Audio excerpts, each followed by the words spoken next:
여러분 반갑습니다. 청년 목사입니다. 오늘은 여러분들과 함께 기도의 좀 비밀에 대해서, 기도에 대해서 우리 함께 좀 나눠보도록 하겠습니다. 오늘 함께 나눈 내용은요, 누가복음 18장 1절부터 8절에서 과부의 기도에 대한 비유를 예수님이 들으세요. 그러니까 우리가 이 기도에 대한 내용이 굉장히 중요한 게 뭐냐면은, 우리가 많은 경우에 기도에 대해서 기도를 하고 하나님 앞에 응답받지 못함으로 말미암아 하나님께 대한 상실감이 굉장히 많단 말이죠. 그러다 보니까 기도하다가 좌절하고 절망하고, 그래서 끝까지 내가 기도해서 하나님으로부터 그 기도의 응답을 받는 경우가 별로 많지가 않아요. 그래서 오늘 본문 말씀에서 18장 1절에서 뭐라고 얘기하냐면요, 예수께서 그들에게 항상 기도하고 낙심하지 말아야 할 것을 비유로 말씀하여 이르시되, 이렇게 얘기한단 말이에요. 뭐냐면은 기도를 하는데 자꾸 낙심하고 절망하다 보니까 기도 응답이 안 돼. 그러니까 기도 응답이 안 되니까 이게 기도 응답에 대한 상실감이 하나님께 대한 상실감으로 빠져서, 아유, 하나님고 뭐고 필요 없어. 그냥 나는 내 열심과 내 노력으로 살 거야. 그러니까 우리가 기도라는 것이 왜 중요해요? 기도를 통해서 하나님과 교제하고 하나님과 만나고, 그리고 기도를 통해서 하나님으로부터 주시는 것들을 내가 받아 누림으로 말미암아 은혜로 살아가는 삶의 방식을 살게 돼 있단 말이죠. 그게 신앙생활의 여정인 것이고, 근데 기도가 실패되고 기도가 낙심되니까 하나님과의 관계성도 실패되고 낙심되고, 그러니까 신앙생활 전체에 대한 포기 상태로 되게 되는 것이죠. 그래서 내가 신분상으로는 하나님의 자녀지만 하나님의 자녀답게 살지 못하게 되는 거예요. 그러니까 오늘 말씀이 굉장히 중요한 것이죠. 우리가 이 하나님의 말씀을 믿음으로 받는 것이 굉장히 중요한데, 왜냐하면 믿음으로 받을 때에 그 하나님의 말씀의 효과와 능력이 결과로 나한테 다가온다라는 거예요. 정확하게 믿음을 받았다라면요. 그러니까 말씀이 그냥 지식이 아니라 정확하게 이 말씀을 믿음으로 내가 성령 안에서 받을 때는, 항상 기도하고 낙심하지 말아야 한 이 가르침과 같이 내가 기도 가운데 항상 기도할 수 있게 되고, 낙심하지 않고 하나님으로부터 주신 것들을 내가 받아 누리는 삶을 살 수 있게 되어 있다는 것이죠. 그래서 함께 이 말씀을 통하여서 우리가 함께 기도해서 좀 배우기를 원합니다.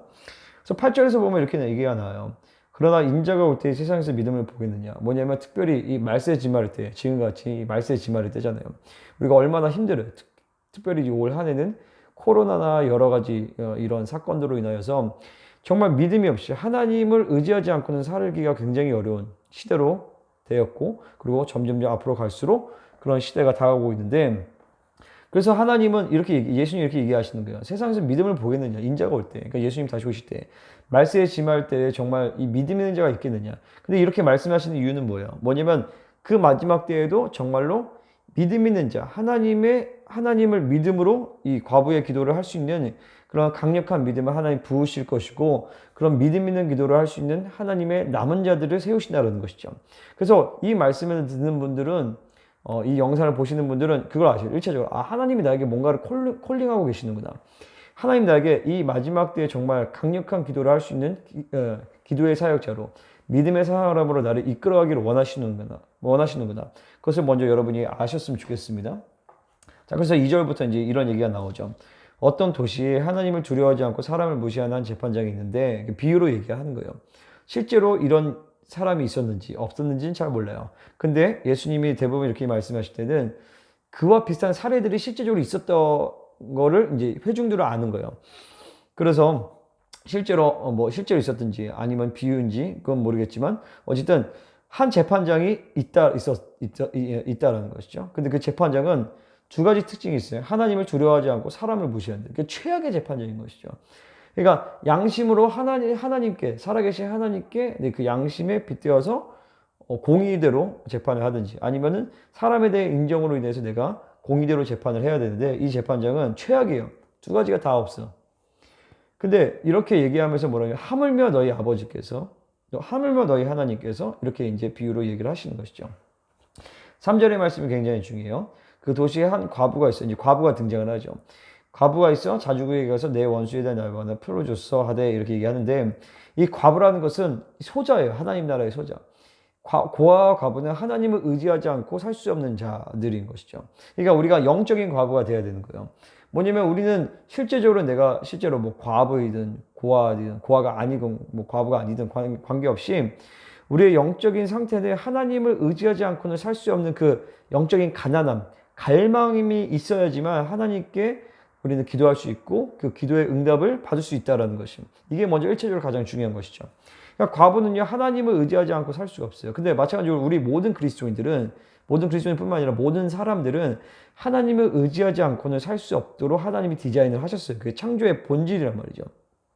근데 우리는 착각하는 것이죠. 하나님 없이도 잘 살 수 있다고 착각을 해요. 그래서 세상의 즐거움, 내가 사람으로부터의 어떤 만족감 이런 것들을 취하고 내 성취감 이런 것들을 하지만 이게 바닷물을 마시면 마실수록 그 끊임없이 갈증을 일으키듯이 그런 것을 아무리 채워봤자 이 인간의 본질을 채울 수가 없어요. 왜냐하면 우리는 하나님의 형상으로 창조되었기 때문에 하나님이 내 안에 들어오셔야지만 우리는 진정한 만족을 얻을 수 있단 말이죠. 그 영적인 상태가 이 바로 과부의 상태라는 것이 하나님을 의지하지 않고 살 수 없는 자. 그리고 그 당시에는요, 이 재판의 자리에 그 여자들이 안 갔대요. 그러니까 아버지가 가든지 아니면 남편이 가든지 남편이 없으면 아버지나 남편이 없으면 형제나 뭐 근처에 이제 뭐 주변에 이제 친지 뭐 이런 사람들이 남자들이 갔는데 이 과부는 자기가 갔다는 건 뭐냐면은 그 주변에 그 누구도 의지할 사람이 없었다는 거예요. 그러니까 우리도 마찬가지거든요. 우리는 착각해요. 의지할 사람이 있고, 내가 의지할 힘이 있고, 의지할 능력이 있고, 내가 스스로 의지할 돈이 있고, 그렇게 지식이 있다고 착각한단 말이에요. 근데 그 어떤 것도 의미가 없어요. 오로지 하나님만을 의지하지 않고는 우리는 살 수 없는 존재예요, 본질적으로. 아멘입니까? 먼저 이런 하나님께 대한 어떤 간절한 절박함, 그러니까 하나님과의 절대적인 관계, 이건 그분과의 언약적 관계인 거죠. 그분이 해주시지 않으면 나는 살 수 없습니다. 이것은 다윗의 심령이 그랬어요. 하나님이 해주지 않으면 나는 살 수가 없습니다. 이런 사람들이 정말 하나님을 움직이는 기도를 할 수가 있어요. 1차적으로는요. 이게 첫 번째예요. 두 번째는 뭐냐면요. 자주 그에게 가서 내 원수에 대한 나의 원한을 풀어줬어 이렇게 얘기하는데 이 원한을 풀어주다라는 헬라어 단어는요. 액티케오라는 단어예요.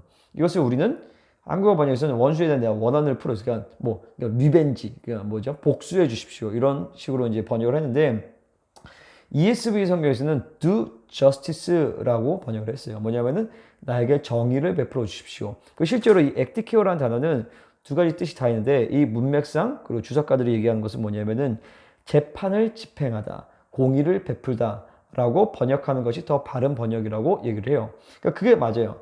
뭐냐면 과부가 지금 뭔가 내가 원수를 갚아주십시오라고 얘기하는 것이 아니라 나에 대한 이 이스라엘 공동체가 그리고 내가 이스라엘의 백성으로서 하나님의 백성으로서 내가 받아야 될 그 공의를 그 베풀어 달라는 것이에요. 뭐냐면 단순히 거지와 같이 그냥 쪼르고 내가 원하는 걸 해주세요, 원수 갚아주세요 라고 얘기하는 것이 아니라 이 과부는요 자신의 이스라엘의 백성의 정체성에 근거해서 당당하고 담대하게 하나님 앞에 간구했다라는 것이에요. 이게 다른 것이죠. 이게 달라요. 그러니까 뭐냐면 그 당시에 지금도 이스라엘 가면요 이 거지들이 있는데 거지들이 굉장히 담대하게 돈을 요구해요.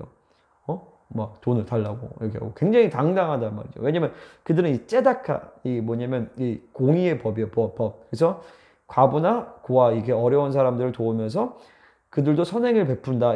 그런 어떤 마음이 있기 때문에 이 거지들이 굉장히 당당하단 말이에요. 그래서 이 과부도 굉장히 당당하게 그러니까 하나님만을 의지할 수밖에 없고 또 한 동시에는 내게 맡겨진 이 이스라엘 법에 따라서 내게 베풀어진 이스라엘 공동체의 일원으로서 내가 과부로서 받아야 될 공의를 베풀어 달라는 것이에요. 이게 우리에게 있어서 굉장히 중요한 거예요. 우리가 기도할 때 착각하는 것이 뭐냐면요. 기도의 제목에 따라서 하나님이 우리에게 응답한다고 생각해요. 근데 그렇지 않거든요. 기도 제목, 물론 그 제목, 기도의 내용도 중요하지만 더 중요한 건 뭐냐면은 기도하는 내가 누구냐라는 것이 중요해요. 기도하는 나의 존재가 그리고 기도의 대상이신 그 하나님과의 나의 관계가 어떤 관계냐가 더 중요하단 말이죠. 그래서 주님이 가르치신 주기도문에서 처음에 시작이 어떻게 돼요? 하늘들에 계신 우리의 아버지여라고 시작한단 말이죠. 뭐냐면 첫 번째로서 하나님과 나와의 아버지와 자녀의 관계성을 성립하는 것이에요. 언약적 관계를 성립하는 것이죠. 내가 하나님의 자녀인데, 내가 왕의 자녀인데, 그분이 나에게 뭘 응답하시지 않을 수가 있겠어요. 그죠? 우리가 하나님의 뜻에 내가 있는 한, 여기서 내게 유익이 되지 않는 것에 대해서 구해봤자 하나님 도와주시진 않겠죠. 근데 그게 아니라 내가 하나님의 자녀로서 당당하게 앞에 구해야 되는 것들에 대해서는 그분은 나에게 응답하실 수밖에 없다라는 것이죠. 그러니까 과부의 기도는 사실 그런 거예요. 이스라엘의 정체성에 근거한 요구인 것이죠. 내가 하나님의 자녀로서, 하나님의 백성으로서. 여러분, 우리는요, 이 땅에 속해 있지만 또 한 동시에 하늘에 속해 있어요. 그죠? 저는 여기 대한민국의 시민이지만 또 한 동시에 하나님의 나라의 시민이에요. 이 하나님의 킹덤, 하나님의 왕국의 시민이란 말이죠. 백성이란 말이죠. 근데 그 나라가 더 커요. 이 대한민국이라는 나라보다. 아멘입니까?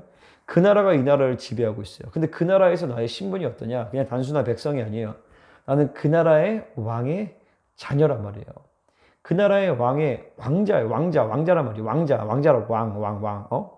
만왕의 왕이라고 하지만 하나님을 그 만왕 뭐냐면 영어는 King of Kings 그죠?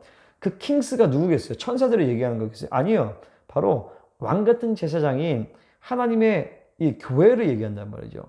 그러니까 뭐 더 깊이 얘기하면 더 얘기할 게 많겠지만 어쨌든 넘어가서 그 킹 오브 킹스 내가 그 왕 중에 왕 중에 한 명이란 말이에요. 원래 하나님과 나의 본질적인 관계가 그 내가 왕으로서 분봉 왕으로서 하나님의 만왕의 왕이신 그분을 만나는 것이 기도다라는 거예요.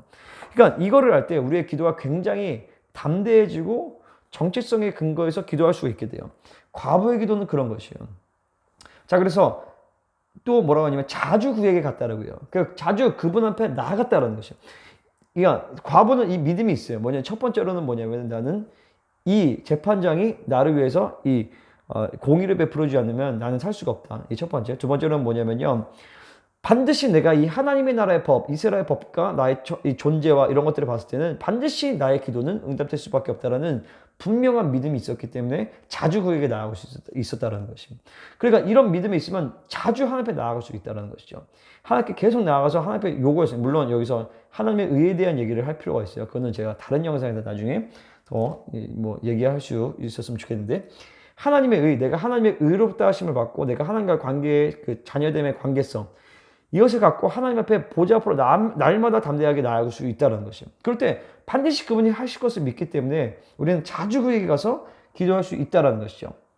아멘. 근데 이제 여기서 이제 재판장이 뭐라 하냐면 내가 하나님을 두려워하지 않고 사람을 무시하지만 너무 과부가 오니까 너무 귀찮은 거예요. 그래서 내가 번거롭게 해서 내가 이 과부 마음도 내가 별로 중요하지는 않고 하나님도 두려워하지 않지만 나를 위해서라도 너무 귀찮아서 내가 이 기도를 응답을 해줘야겠다 라고 하면서 기도 응답에 대한 얘기가 나오죠.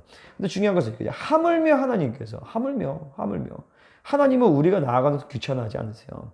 하나님은 여러분이 밤낮 24시간 365일 그분 앞에 찾아가도 그분은 우리를 꾸짖지 아니하시고 후히 주시는 하나님이세요. 그분은 자기를 찾는 자들에게 상 주시는 이시다라는 것이죠. 그래서 오히려 그분은 우리가 찾지 않는 것에 대해서 괴로워하세요. 날마다 그분 앞에 나아가야 돼요. 그리고 그분은 사랑과 공의로서 우리를 다스리세요. 사랑으로 다스리는 건 뭐냐면은 우리에게 늘 좋은 것을 주기를 원하신다. 그분은 우리에게 날마다 좋은 것을 주기를 원하시는 하나님. 그리고 공의를 베푸시는 하나님 보여요. 그분은 의의 기준에서 하나님과의 의의 관계성이 형성되면 하나님은 우리에게 모든 것도 주실 수 있는 하나님이시다. 그분의 뜻에 합당한 것에 대해서. 아멘. 이건 뭐 더 자세히 할 얘기가 많지만 여기까지만 하도록 하겠습니다. 그래서 하물며 하나님께서 그 반납 부르짖는 택하신 자들의 원한을 풀어주지 아니하시겠느냐. 이 마지막 때에 하나님은 많은 기도를 우리 가운데 응답해 주기를 원하세요. 왜냐면 아직 하나님의 나라가 이 땅 가운데 이루어질 것이 많거든요. 주님 오실 때 그냥 환난과 엉망진창 가운데서 오시는 것이 아니에요. 많은 부분에서 주님이 회복시키기를 원하시는데 하나님의 뜻이 이 땅 가운데 끌어내리는 그런 강력한 기도의 사람들, 믿음의 사람들이 하나님을 필요하시다는 그 사람들이 어떤 사람이냐. 절대적으로 하나님과의 관계성에서 절대적인 하나님을 의지하는 사람들. 그리고 또 한 가지는 뭐예요?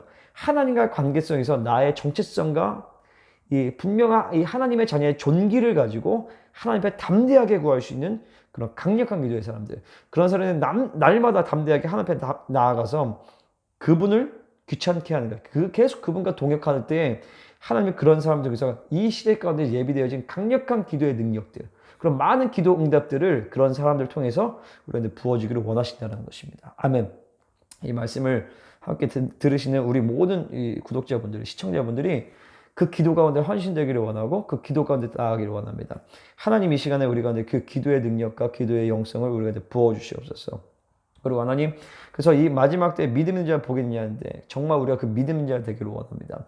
이 하나님의 자녀의 종기와 정체성을 가지고 날마다 주님 앞에 담대하게 구하는 그런 우리 모두가 되게 하여 주시옵소서. 감사드리며 예수 그리스도의 이름으로 기도합니다. 아멘. 할렐루야. 그렇죠. 다음 영상에서 보도록 하겠습니다. 그럼 안녕.